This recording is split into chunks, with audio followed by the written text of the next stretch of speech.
Mummy की जिंदगी में आपका कितना कंट्रीब्यूशन है शायद आपको इसका अंदाजा नहीं। जब मम्मी ने ये डिजाइनिंग बिजनेस शुरू किया था तो वो बहुत डरी हुई थी, लेकिन आपसे मुलाकात होने के बाद उन्हें एक अलग सा कॉन्फिडेंस आ गया है। No, no, Neetu, she deserves it. I love you, Sheila. आज तुम वाकई बहुत अच्छी लग रही हो। आज जितना वक्त मैं मल्होत्रा के साथ गुजारना चाहती हो गुजार लो, हाँ गुजार लो। केडी कल की गारंटी नहीं देता।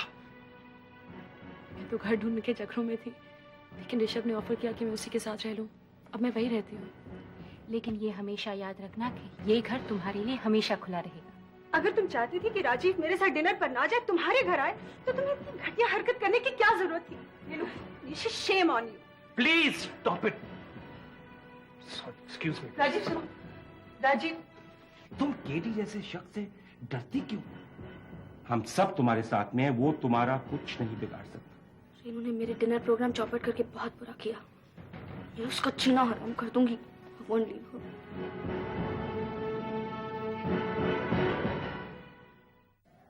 बहुत दर्द हो रहा है क्या? लगता है ये दर्द जिंदगी भर मेरा पीछा नहीं छोड़ेगा। लेकिन पिछले दिनों तो तुझे आराम था ना? ये दर्द भी जैसे मेरे साथ खिलवाड़ कर रहा है। कभी कभी बिल्कुल गायब हो जाता है और फिर एकदम से धावा बोल देता है। तो फिर डॉक्टर सौरभ को क्यों नहीं फोन करती? अब हर छोटी बात पर झट से फोन लगाना और डॉक्टर सौरभ को परेशान करना भी तो ठीक नहीं है। पता नहीं तेरे लिए कब कौन सी बात छोटी हो जाती है, कौन सी बात बड़ी हो जाती है। अरे जब तकलीफ है तो डॉक्टर को फोन करने में क्या हर्ज है? माँ, मैं बहस करने की हालत में नहीं हूँ। ये क्यों नहीं कहती कि मैं अपना मुंह बंद रखूं? ले, मैं चुप हो गई बस। अगर मेरा फोन है तो कह दो कि मैं घर पे नहीं हूँ। हेलो, हाँ हाँ नमस्ते जी, मैं ठीक हूँ। हाँ हाँ है। ले, तेरा फोन है। डॉक्टर सौरभ, मैंने कह दिया ना कि मैं घर पे नहीं हूँ। मैंने नहीं सुनी तेरी बात। ले बात कर। हेलो श्वेतलाना, मैं जानता हूँ कि तुम कितना डिस्टर्ब होगी। मैं रिया के बताव के लिए माफी मांगता हूँ। ठीक है। ठीक कहाँ है? कह दे तेरी तकलीफ है। श्वेतलाना, मैं तुमसे मिलना चाहता हूँ। ठीक है, तो मैं अपॉइंटमेंट लेकर चेकअप के लिए आती हूँ। मैं तुमसे अभी मिलना चाहता हूँ श्वेतलाना। नहीं, वो गलती फिर से नहीं होगी। जब वक्त होगा तो मैं खुद अपॉइंटमेंट लेकर आ जाऊंगी। Good night. Svetlana, hello.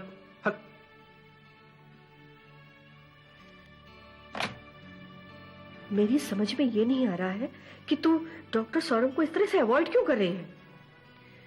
पिछले रिश्ते जो मैंने बनाए और फिर बिगाड़े हैं, उनका सोनू की जिंदगी पर बहुत असर पड़ा है।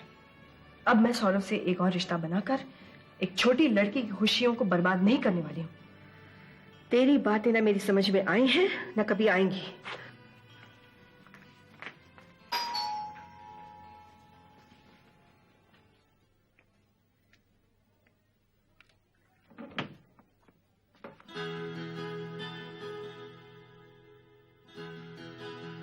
अच्छा नीतू, वॉल्टर के लेटर का जवाब दिया? नहीं, क्यों? जरूरी नहीं समझा। नीतू, ये क्या हो रहा है? जाओ पेपर और पेन लेकर आओ, हम दोनों मिलकर लिखते हैं। क्या हो रहा है? सब ठीक है। जो अब हो रहा है सब ठीक है। जो तब हुआ था वो सब गलत था। नहीं नीतू, तुम्हारा ये सोचना गलत है। तुम दोनों के प्यार की चश्मदीद गवाह मैं थी। कितना सच्चा था, कितना प्यारा था तुम दोनों का प्यार। अब कैसे गलत हो गया? जिस जमाने की तुम बात कर रही हो ना दीदी, वो जमाना तो मुझे याद करना पड़ता है। इसका मतलब ये हुआ कि वॉल्टर के लिए मेरा प्यार, या वॉल्टर फॉर दैट मैटर, मैं दोनों को भुला चुकी हूँ। या फिर शायद जो वॉल्टर की जाने की वजह से आंसू बहे, शायद सब कुछ उसी में बह गया। क्या हमारा प्यार इतना हल्का था कि सब कुछ बह गया?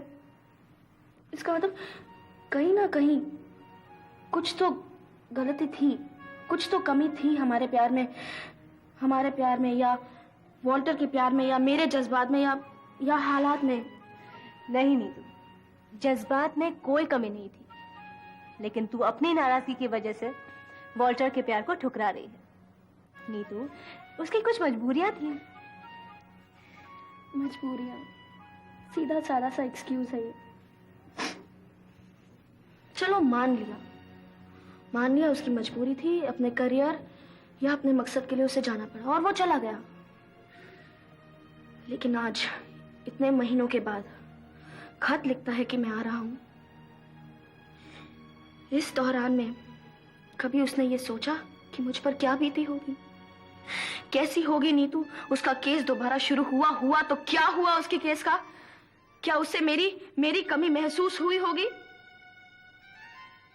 He just took my love for granted. और मुझे अभी उससे बिल्कुल प्यार नहीं है, जरा सा भी नहीं। दरअसल उसका ये कहना कि मैं कनाडा तुम्हारे सपनों के लिए, हमारे मकसद के लिए जा रहा हूं, सब गलत था, सब झूठ था। वो कनाडा गया अपने मकसद के लिए, सिर्फ अपने लिए। वो बहुत खुदगर्ज है। अगर उसे मेरे सपनों की जरा भी चिंता होती तो वॉल्टर ये बात अच्छी तरह जानता है कि मेरे लिए सबसे इंपॉर्टेंट वो खुद था और कुछ नहीं चाहिए था मुझे। छोड़ो तुम इन बातों को। तुम भी कैसे यादों में मुझे फंसा कर बैठ गई, वो यादें जो मेरे लिए बोझ हैं। आज सबसे इंपॉर्टेंट बात मेरे लिए है राजीव और मम्मी का रिश्ता, जिस पर मैडम रेनू खतरे की तरह मंडरा रही हैं। रेनू ने वो डिनर का प्रोग्राम कैंसिल करके अच्छा नहीं किया और अब मैं भी उसके साथ काफी बुरा करने वाली हूँ। Neetu please, for God sake मेरी बात मानो, उन सबको छोड़ दो। मम्मी की परवाह तुम मत करो, वो संभालेंगी। Think about yourself, your life. Mummy के बारे में अभी जो कुछ करना है मुझे ही करना है और ये बात मैं ठान चुकी हूँ। You better get that clear, okay? Mummy और राजीव के रिश्ते को तो मैं नाम देकर ही रहूंगी, बस वो करने से पहले मुझे रेनू से एक बार मिलना है। आर्यमान, शुक्र है तुम्हें मेरा नाम तो याद रहा। Don't believe it, I just don't believe it. मैंने सोचा भी नहीं था कि तुमसे दोबारा मुलाकात होगी। सोचा भले ही ना हो, पर कहीं ये मत कह देना कि तुमने चाहा भी नहीं था कि आर्यमान से मुलाकात। आओ बैठो।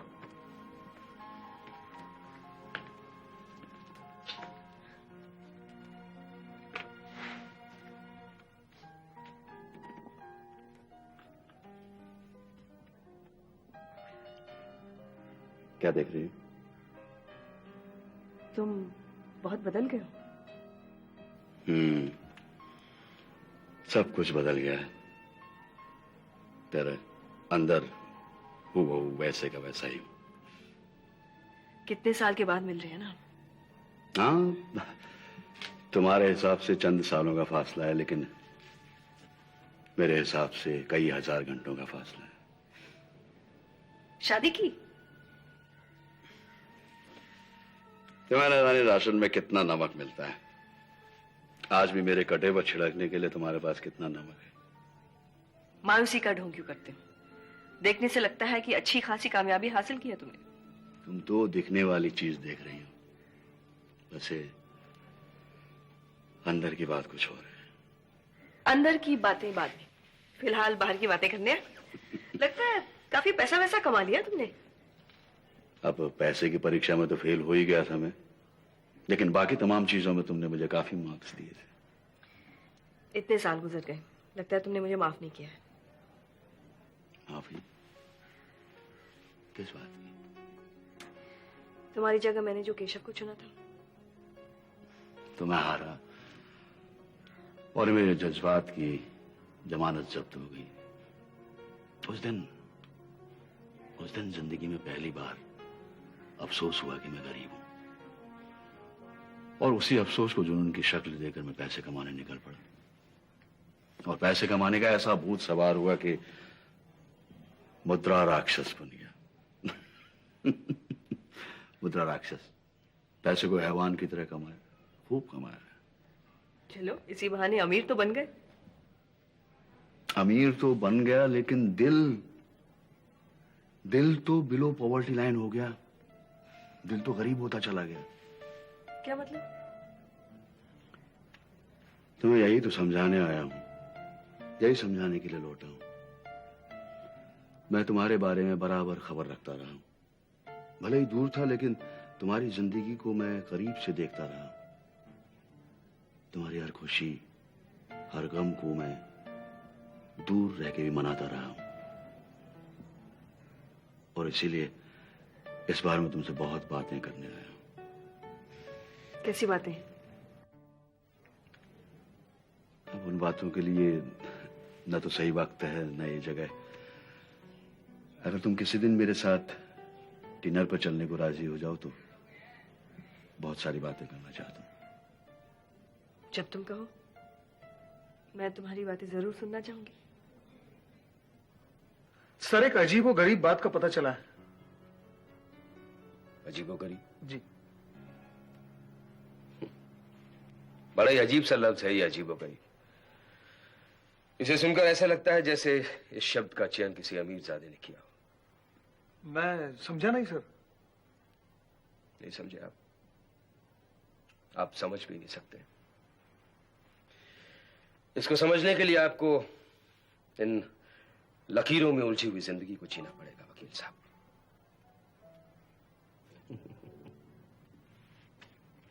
कभी कभी मैं अपने आप से यह सवाल पूछता हूं वकील साहब कि मैं विरासत में दी हुई अपने बाप की गरीबी से ज्यादा नाखुश था या अपनी कमाई हुई इस दौलत से ज्यादा नाखुश हूं।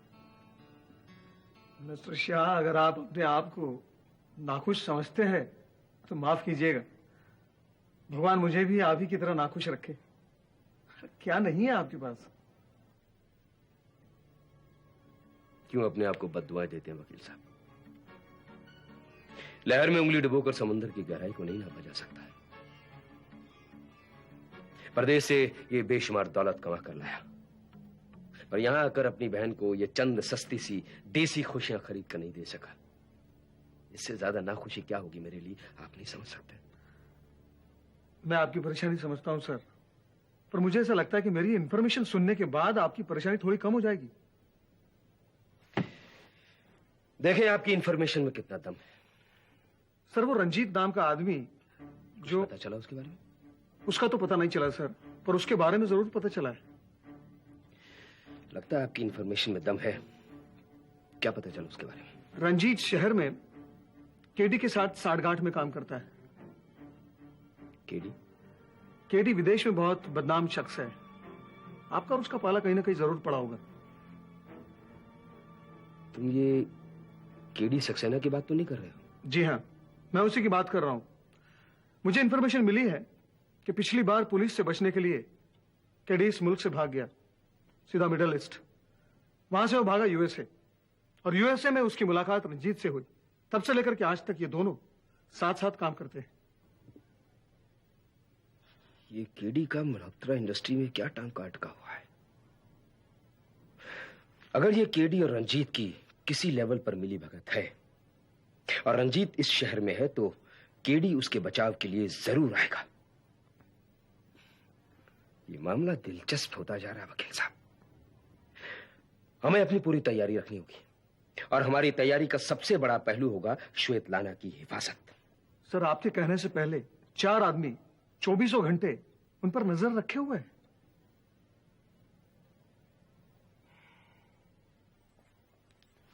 कुछ बोला तो नहीं सारा सामान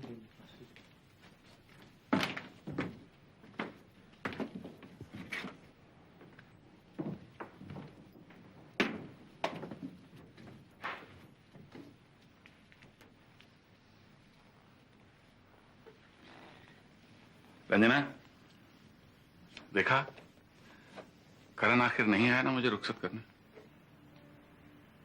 शायद उसे तुम्हारा जाना देखा न जाए। ये शायद लफ्ज मरहम की तरह है, कभी कभी बहुत सुकून देता है। इसीलिए तुमने मुझे तसल्ली देने के लिए इसे इस्तेमाल किया।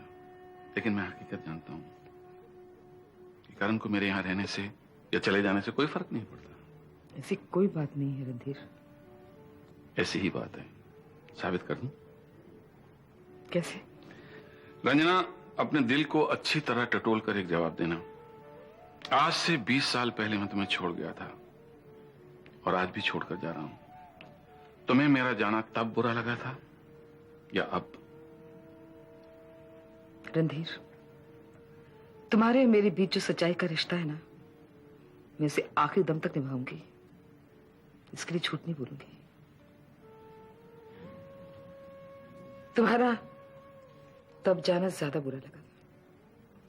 चलो, कुंवर रणधीर सिंह का भ्रम जो तुम 20 साल से पाल रही थी, वो कुछ देर साथ रहने से टूट गया ना? वो ही नहीं, मेरे बहुत सारे भ्रम टूट गए। रंजना, सच्चाई के कांटों को दस्ताने पहनाने की कोशिश मत करो। सच यही है कि तुम उम्र भर यही सोचती रही कि कुंवर से अगर तुम्हारी शादी हो जाती है तो जिंदगी बहुत खूबसूरत हो जाती है, ये हो जाएगा, वो हो जाएगा। लेकिन अब तुम समझ गई हो, जो भी होता है ऐसा कुछ नहीं होता। ऐसे ही दिन होते, ऐसी ही लंबी काली रातें होती। मेरी जिंदगी में जितने किस्म के दर्द है ना, शायद वो ना होते। रंजना, दर्द तो फिर भी होते, हाँ, किस्म अलग होती है। जाने से पहले एक सवाल और पूछना चाहता हूं। पूछो। दोबारा तुम्हारी जिंदगी में मैंने आकर अच्छा किया या बुरा किया? इसका जवाब मैं नहीं दे सकती। शायद तुम्हारे जाने के बाद मैं इस सवाल का जवाब ढूंढूंगी। तुम कहो तो मैं इसका जवाब दूं? बोलो। मेरा दिमाग कहता है मैंने अच्छा ही किया। ये छोटा सा दौर जो हम दोनों ने गुजारा है, उसमें तुम समझ गई हो कि जिंदगी ने मुझे तुमसे छीनकर उतना बुरा नहीं किया जितना तुम समझती थी। और मेरे जाने के बाद तुम्हारी जिंदगी से नाराजगी रत्ती भर भी नहीं रहेगी। तुम गलत हो रणधीर। हालात ने एक रिश्ते को तो मार ही डाला था। अगर करण, तुम और मैं शुरू से एक साथ जिंदगी गुजारते ना, तो जिंदगी का रंग रूप ही कुछ और होता। लेकिन जो जिंदगी हमने गुजारी ही नहीं है, उसका अक्स देखना गलत है। रंजना, जिंदगी का रंग चाहे कैसा भी होता, पर हमारा करण वैसा नहीं होता जैसा आज है। करण, तुम आ गए बेटे?